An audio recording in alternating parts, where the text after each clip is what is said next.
तर विद्यार्थी मित्रांनो, तुम्ही जर बी-एड, सी-ई-टी किंवा ई-एल-सी-टीचं प्रिपरेशन करत असाल, तर जनरल नॉलेज आणि करंट अफेअर्स या सेक्शनमध्ये तुम्हाला गेल्या एका वर्षामधील करंट अफेअर्स विचारले जातात आणि या सीरीजमध्ये आपण हे सर्व करंट अफेअर्स डिस्कस करत आहोत. आणि प्रत्येक एम-सी-क्यू डिस्कस करत असताना त्या एम-सी-क्यूच्या मागची पार्श्वभूमी सुद्धा जाणून घेण्याचा आपण प्रयत्न करत आहोत.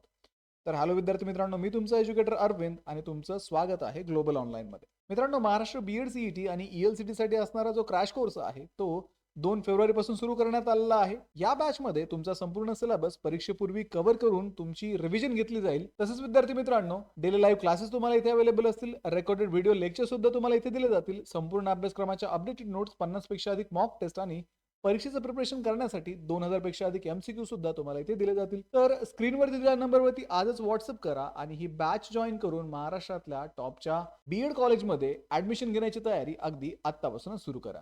Next is what is the IUCN status of a puffer fish that was recently seen in news? अलीकडेच बातम्यामध्ये दिसून आलेल्या पफर फिशचे IUCN स्टेटस काय आहे?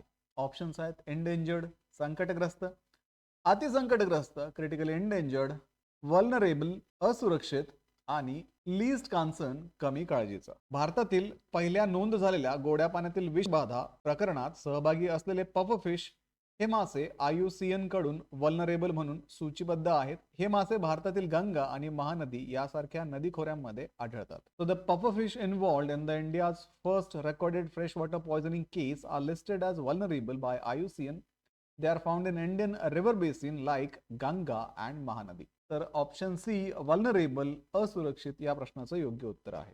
पुढचा प्रश्न आहे Veergatha 5.0 is a joint initiative of which ministries. Veergatha 5.0 हा कोणत्या मंत्रालयाचा संयुक्त उपक्रम आहे? ऑप्शन्स आहेत ministry of culture and ministry of education, संस्कृती मंत्रालय आणि शिक्षण मंत्रालय, ministry of youth affairs and ministry of education, युवक व्यवहार मंत्रालय आणि शिक्षण मंत्रालय, ministry of home affairs and ministry of tourism, गृह मंत्रालय आणि पर्यटन मंत्रालय, ministry of defence and ministry of education, संरक्षण मंत्रालय आणि शिक्षण मंत्रालय. तर विद्यार्थी मित्रांनो, वीरगाथा 5.0 हा संरक्षण मंत्रालय आणि शिक्षण मंत्रालय यांचा संयुक्त उपक्रम आहे. 2026 मध्ये 18 देशातील 91 शाळांमधून निवडलेल्या 100 विजेत्यांना प्रत्येकी 10,000 रुपये देण्यात आले आणि त्यांनी रिपब्लिक डे परेडला उपस्थिती लावली.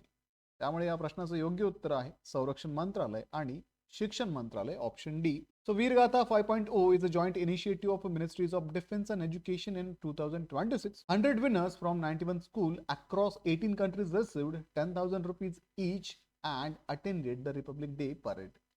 The correct answer is option D, Ministry of Defense and Ministry of Education.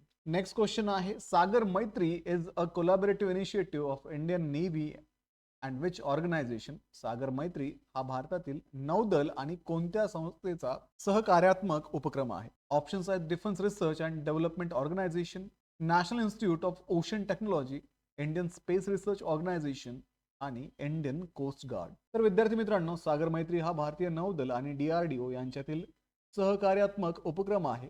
जानेवारी 2026 मधील त्यांच्या 5व्या आवृत्तीत INS सागरध्वनी या संशोधन जहाजाचा सहभाग होता, ज्यामार्फत इंडियन ओशन रिजन राष्ट्रांसोबत महासागर संशोधन वाढवण्यावरती भर देण्यात आला. So the Sagar Maitri is a collaborative initiative between Indian Navy and DRDO. Its 5th edition in January 2026 involved the research vessel INS Sagardhwani to foster ocean research with the IOR nations. The correct answer is option A, Defense Research and Development Organization, DRDO. Next question आहे what is the rank of India in the Responsible Nation Index 2026. Responsible nation index 2026 मध्ये भारताचा क्रमांक काय आहे? तर विद्यार्थी मित्रांनो, responsible nation index 2026 मध्ये 154 देशामध्ये भारताचा 16वा क्रमांक लागला. हा निर्देशांक वर्ल्ड इंटेलेक्चुअल फाउंडेशन यांनी सुरू केला असून त्यामध्ये सिंगापूर प्रथम क्रमांकावरती आहे. So India ranked 16th among 154 countries in the Responsible Nations Index 2026. The index launched by World Intellectual Foundation is topped by Singapore.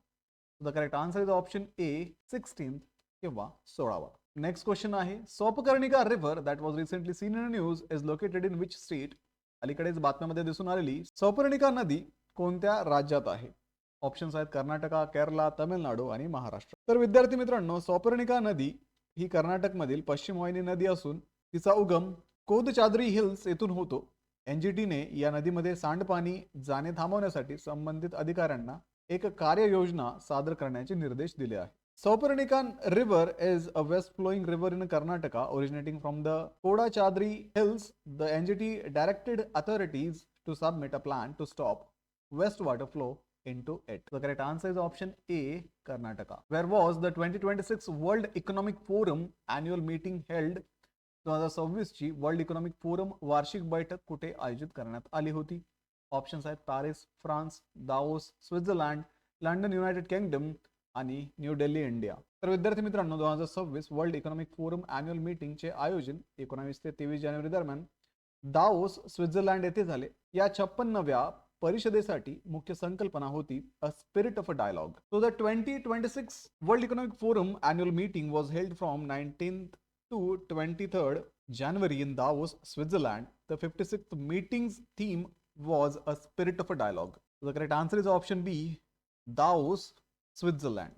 पुढचा प्रश्न आहे महाराष्ट्रा's first innovation city is proposed to be developed near which city? महाराष्ट्रातील पहिली innovation city कोणत्या शहराजवळ विकसित करण्याचा प्रस्ताव आहे?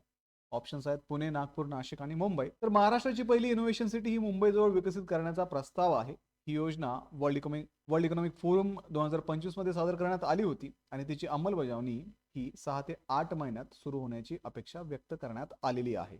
The Maharashtra's first innovation city is proposed to be developed near Mumbai. The plan was presented at World Economic Forum 2025 with implementation expected to start within 6 to 8 months. So correct answer is option D, Mumbai. Next question आहे Pangolakha Wildlife Sanctuary is located in which state? Pangolakha वन्यजीव अभयारण्य कोणत्या राज्यात आहे? Options आहेत सिक्कीम, त्रिपुरा, आसाम आणि मेघालय. तर विद्यार्थी मित्रांनो पांगोलाखा वाईल्ड लाईफ सँक्च्युरी हे पूर्व सिक्कीम येथे असून त्याची उंची सुमारे 13,000 फुटापर्यंत आहे. जानेवारी 2026 मध्ये या अभयारण्यात वनाग्नी म्हणजेच फॉरेस्ट फायरचा परिणाम झाला. So the Pangolakha Wildlife Sanctuary is located in the eastern Sikkim at altitude up to the 13,000 feet. A forest fire affected the sanctuary in January 2026. So the correct answer is option A, Sikkim. पुढचा प्रश्न आहे National Girl Child Day is celebrated every year on which day? राष्ट्रीय बालिका दिन दरवर्षी कोणत्या दिवशी साजरा केला जातो? ऑप्शन्स आहेत जानेवारी 24, जानेवारी 25, जानेवारी 26 आणि जानेवारी 27. तर भारतामध्ये नॅशनल गर्ल चाइल्ड डे दरवर्षी 24 जानेवारी रोजी साजरा केला जातो. स्त्री पुरुष भेदभाव रोखण्यासाठी 2008 मध्ये ministry of woman and child development यांनी या दिवसाची सुरुवात केली होती. So the National Girl Child Day is celebrated annually in India on 24th of January. It was initiated in 2008 by the Ministry of Women and Child Development to combat gender discrimination. So the correct answer is option A, January 24, 24 January.